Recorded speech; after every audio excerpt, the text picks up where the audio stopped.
Supply line कुछ इस तरीके से वर्क करती है कि सबसे पहले हमारा मेन पावर सप्लाई होती है एमसीबी, एंड वो एमसीबी फिर हमारी कनेक्टेड होती है हमारे 3 फेज सर्वो कंट्रोलर से। नेक्स्ट वो 3 फेज हमारा सर्वो कंट्रोलर हमारा कनेक्टेड होता है ट्रांसफार्मर से, एंड फिर हमारे ट्रांसफार्मर से वो कनेक्टेड होता है कंट्रोलर से। ट्रांसफार्मर हमारा स्टेप डाउन करने का काम करता है क्योंकि हमारी हैवी वोल्टेज आती है पीछे से, उसको स्टेप डाउन करना हमारे आगे के यूसेज के लिए। कंट्रोलर हमारा कनेक्टेड होता है हमारे टीच पेंडेंट से, और हम इसी टीच पेंडेंट को यूज करके अपने रोबोट को कंट्रोल करते हैं। कैसे? हम टीच पेंडेंट में कोई भी कमांड देते हैं, हमारा टीच पेंडेंट फर्स्ट कॉन्टैक्ट करता है हमारे कंट्रोलर से, एंड इन टर्न हमारा जो कंट्रोलर है वो कॉन्टैक्ट करता है हमारे रोबोट से।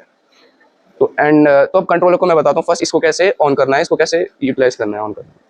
फर्स्ट ऑफ ऑल हमारा सर्किट ब्रेकर है, इसको हमें ऑफ से ऑन पे कर देना है। सर्किट ब्रेकर हमारा यूज होता है अंदर की जो इसके अंदर जो इलेक्ट्रिकल कंपोनेंट्स उनको प्रोटेक्ट करने के लिए हैवी वोल्टेज से।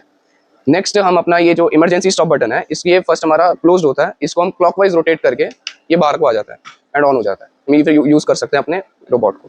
फिर हमारा ये एक होता है साइकिल स्टार्ट के लिए, ये हम तब यूज करते हैं जब हम ऑटो मोड पे काम कर रहे हैं, तो हमारे साइकिल को स्टार्ट करने के लिए।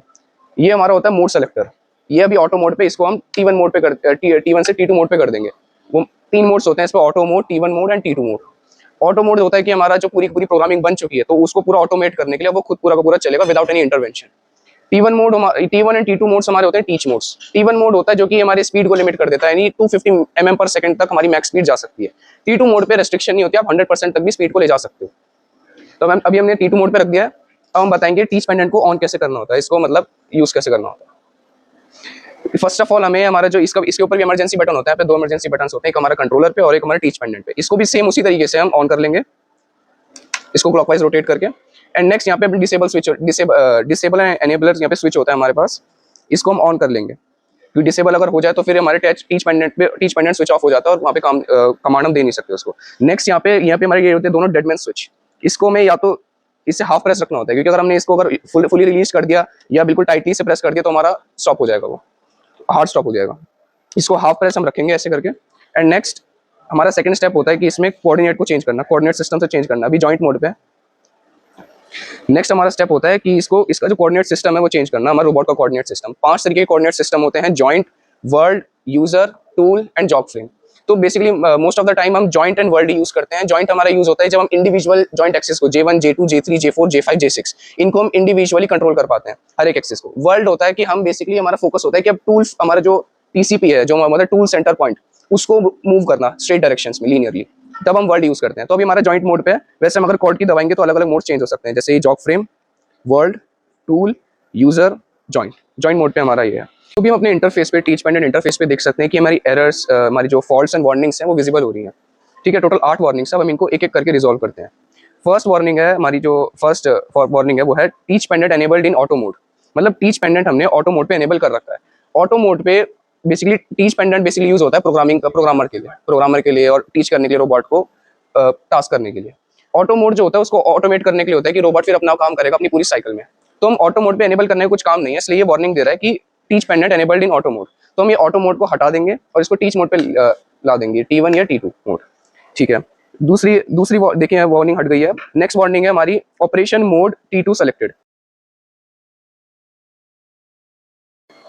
अभी हम देख सकते हैं हमारे पास 2 एरर्स अभी भी आ रही हैं। ऑपरेटर पैनल ई स्टॉप, यानी हमारा जो ऑपरेटर पैनल है, यानी कंट्रोलर का जो स्टैंडर्ड ऑपरेटर पैनल है, इस पे हमारा ई स्टॉप अभी भी प्रेस्ड है। उसको हम बाहर निकालेंगे कंट्रोल इसे क्लॉकवाइज रोटेट करके। ठीक है, अब हम देंगे एरर हट गई, रीसेट मैंने एक बार दबाया तो। नेक्स्ट एरर है टीच पेंडेंट ई स्टॉप, यानी टीच पेंडेंट का ई स्टॉप अभी भी प्रेस्ड है। इसको भी सेम क्लॉकवाइज करके हम बाहर निकालेंगे एंड अगेन मैं रीसेट अगर करूंगा तो सारी एरर सब गायब हो गए। अब हम इसको जॉक करना सीखेंगे। हमने सारी एरर्स हटा दी, सारी फॉल्ट्स हटा दी, हम इसको जॉक करना सीखेंगे। जॉक करने के लिए हमें शिफ्ट दबाना बड़ा जरूरी है। शिफ्ट दबा के हम सारी जॉक कीज को प्रेस करेंगे तो काम हमारा होगा, वरना नहीं होगा। तो अगर हम देखें तो प्लस अभी हम J1 एक्सेस को कंट्रोल, जॉइंट मोड पे हमारा J1 एक्सेस को हम कंट्रोल करेंगे। हम देख सकते हैं हमारी स्पीड अभी 3% है। 3% में हमारा रोबोट की मोशन बिल्कुल भी विजिबल नहीं होगी, तो हम इसकी थोड़ी स्पीड बढ़ा लेते हैं। स्पीड बढ़ाने के लिए हम ये जॉक स्पीड को बढ़ाने वाले जो ऑप्शन हैं ये हम यूज करेंगे।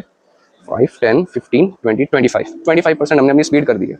नेक्स्ट अब हम करेंगे जॉक कीज। हम देख सकते हैं हमारा रोबोट मूव हो रहा है J1 एक्सिस के about. This is +X and this is -X। Next हम देंगे J2 एक्सिस को मूव करना। This is +Y and this is -Y। फिर हम देंगे J3 को मूव करना। This is +Z and this is -Z। J1, J2, J3 हमारी मेजर एक्सेस कहलाती है क्योंकि ये मैक्स रीच देती है हमको। रीच करना हमारा जो पीस है, वर्क पीस है, उस तक रीच करने का हमारा रीच देती है। फिर हम J4 को मूव करना देखते हैं। This is plus in plus direction, this in minus direction. And फिर हमारी जो J5 एक्सिस है, this is plus Y and this is minus Y. Next J6 axis, this is plus Z and this is minus Z. ये जो हमारी J4, J5, J6 axis है, ये कहलाती है माइनर एक्सिस। हमारी इसके जो एंड इफेक्टर को बेसिकली कंट्रोल करने के लिए, टीसीपी को कंट्रोल करने के लिए, टूल सेंटर पॉइंट को कंट्रोल करने के लिए यूज होती है हमारी। So this